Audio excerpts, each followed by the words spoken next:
হরে কৃষ্ণ বন্ধুরা, তোমরা সবাই কেমন আছো? আশা করি তোমরা সবাই ভালো আছো। তো চলো, আজকে রাধারানীর কোনো কথা নয়, আজকের একটা আগে যেরকম মাঝখানে আমি রাধারানীর কথা, তারপরে একটা আবার প্রভুপাদের কথা আমরা নিয়ে আসতাম। তো এখানে প্রভুপাদের অনেক রকমের অনেক সুন্দর সুন্দর কথা আছে। তো এখানে কি বলছে, তো তোমাদেরকে আগেই বলবো। তো সবাই আজকে যদি পারি একটু, যদি বা কথাটা এমন কিছু বড় নয়, চলো আজকে একটু মঙ্গল আচরণ করি।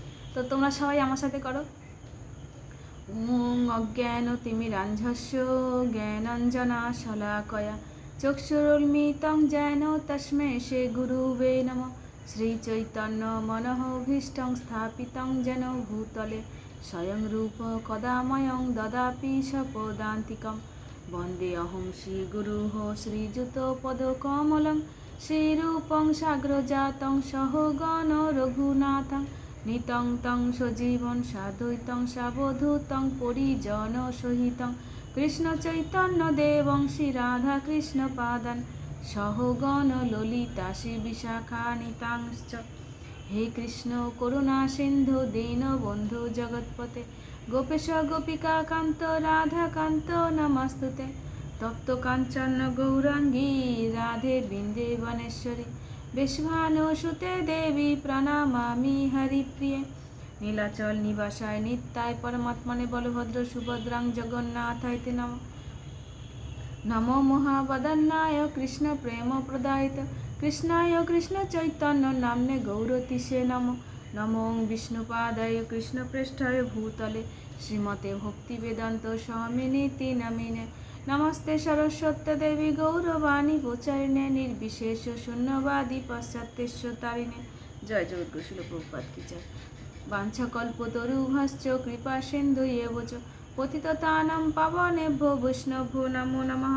জয় শ্রীকৃষ্ণ চৈতন্য প্রভু নিত্যানন্দ শ্রী অদ্বৈত গদাধর শ্রীবাসাদি গৌর ভক্তবৃন্দ। হরে কৃষ্ণ কৃষ্ণ কৃষ্ণ হরে হরে হরে রাম রাম রাম হরে হরে। জয় রাধা মাধব কি জয়। তো এখানে আজকের খুব সুন্দর একটা কথা এখানে বলছে যে জীব মানে আমরা, জীব মানে প্রত্যেকটা 84 লক্ষ জীব। তো এখানে বলছে জীবের মৃত্যুর পর তারা কি গতি লাভ হয়। তো জীব এখানে 84 লক্ষর গতির মধ্যে 84 লক্ষ যে আমরা জীব আছি, তার থেকে শ্রেষ্ঠ জীব হচ্ছে মানুষ। তো মানুষের এখানে বলছে যে আমাদের যখন মৃত্যু হয় তার কি গতি হয়।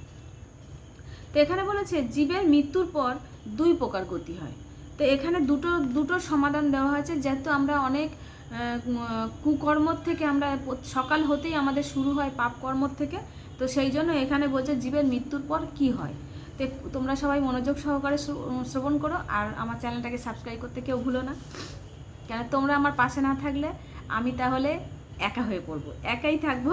তো জানো তো এখানে এই জায়গাটা হচ্ছে, যেহেতু আমরা কারোর সঙ্গে অন্য কারোর সাথে তো মিশতে পারবো না, যারা আমাদের এই কথা শ্রবণ করে, যারা গুরু মহারাজদের কথা শ্রবণ করে, যারা প্রত্যেকটা ভক্তের মুখ থেকে ভগবানের কথা শ্রবণ করে, তারা অনেক সুকর্ম করেছে বলে তাই ভগবানের কথা শ্রবণ করতে পারে। এটা আমাদের গুরুদেবরা বলছেন যে সবাই কিন্তু ভগবানের কথা শ্রবণ করতে পারে না, সবাই কিন্তু এই কান দিয়ে শুনতে পারে না, সবাই এই জিভ থেকে হরে কৃষ্ণ মহামন্ত্র উচ্চারণ করতে পারে না। তো সেই জন্যই আর কি। তো চলো এবার কি বলছে, জীবের মৃত্যুর পর 2 প্রকার গতি হয়। যে সমস্ত জীব ভগবান শ্রীকৃষ্ণের নিকটে আত্মসমর্পণ করে তারা ভগবত ভক্তজনের প্রভাবে সমস্ত জড়কলুষ থেকে মুক্ত হয়, নিত্য আলায় ভগবত ধামে গমন করে। মানে একদম মানে যেমনি আমাদের প্রভুপাদ আছে, গুরু মহারাজরা আছে, আরও বড় বড় গুরুদেবরা আছে, গুরু আচার্যবর্গরা আছে। তো এনাদের নিয়েই বলছে যে এনারাও তো একটা মানুষ্য জীব। তো এনারা কি বলছে, এনাদের হিসেবেই বলছে যে এরা পুরো, যে আমাদের প্রত্যেকটা জিনিসের যে আশা আকাঙ্ক্ষা সেগুলোর থেকে পুরো মুক্তি, ওদের কোনো কিছুতে আশা নেই, কোনো কিছুতে ওদের ভয় নেই, মৃত্যু দেখে ভয় নেই। যেরকম আমরা সাধারণ মানুষ মৃত্যুতে ভয় পাই, কিন্তু গুরু মহারাজরা সেগুলো কোনো কিছুতে মনে করে না। তো এগুলো ভগবত ধামে পুরো মুক্তি, ওর মুক্ত, জড়কলুষ থেকে পুরো মুক্ত হয়ে গেছে। তো তখন ওনারা ভগবত ধামে গমন করেন। সেখানে তারা দিব্য শরীর প্রাপ্ত হয়। দিব্য শরীর মানে সে শরীরের মৃত্যুও নেই, অসুখও নেই, কোনো কিছুই নেই। তো সেখানে নিত্যকালের জন্য ভগবানের সেবায় নিযুক্ত থাকেন। তারা যখন বেঁচে ছিলেন তখনও ভগবানের সেবা করেছেন, মৃত্যুর পরও সেখানে গিয়ে ভগবানের সেবা করবে। হরি বল, কত সুন্দর না? তো সেই জন্য আমাদের গুরু মহারাজরা সবসময় শেখাচ্ছে আমাদেরকে যে তোমরা ভগবানের সেবায় নিজেদের নিযুক্ত করো। কিন্তু আমরা কূট বুদ্ধি আর কুমতলব নিয়ে আমাদের সারাক্ষণ চলতে থাকে। সকাল হলে ঝগড়া অশান্তি, আর কিভাবে আমরা নিজেদের জীবনটা কাটাবো, কিভাবে টাকা ইনকাম করব, এই সব নিয়ে। কিন্তু যদি ছোট ছোট জিনিসগুলো নিয়ে যদি ভগবানের সঙ্গে কাটাই, তো হয়তো আমাদের সুবুদ্ধি আসতে পারে।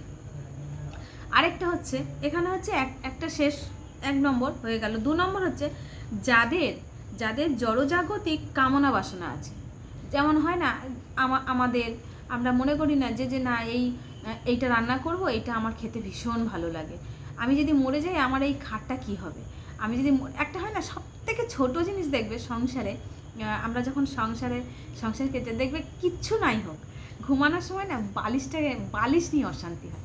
এটা আমার বালিশ, তুমি কিন্তু হাত দেবে না। তো এটা হচ্ছে আমাদের এটা কামনা আর কি। এই জিনিসগুলো আমরা আশা করি যে এই জিনিসটা, টাকা পয়সা, ব্যাগ, জামা কাপড়, সব কিছু, এই শাড়িটা দেখলে আমার পছন্দ। তো এগুলো হচ্ছে আমাদের কামনা।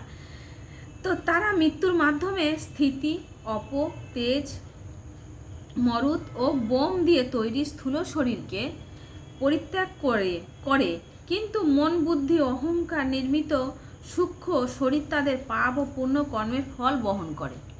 আমাদের যে আত্মাটা আছে, তখন এখানে কি বলছে যে যখন আমাদের এই যে বোম দিয়ে তৈরি যে স্থূল শরীর, এখানে 6টা জিনিস দিয়ে আমাদের এই শরীরটাকে তৈরি আছে। তো সেই শরীর যখন পরিত্যাগ করে, তখন মন, বুদ্ধি, অহংকার নির্মিত সূক্ষ্ম শরীর তাদের পাপ বহন করতে থাকে। ওই পাপ ও পুণ্য কর্মের ফল বহন করে, পাপ কর্মের ফলস্বরূপ তারা যমযাতনা ভোগ করে, আর পুণ্য কর্মের ফলস্বরূপ স্বর্গসুখ ভোগ করে। তো এমন নয় যে যখন আমরা শুধু পুণ্য করে যাব, পুণ্যর সাথে কিন্তু আমাদের পাপও থাকবে।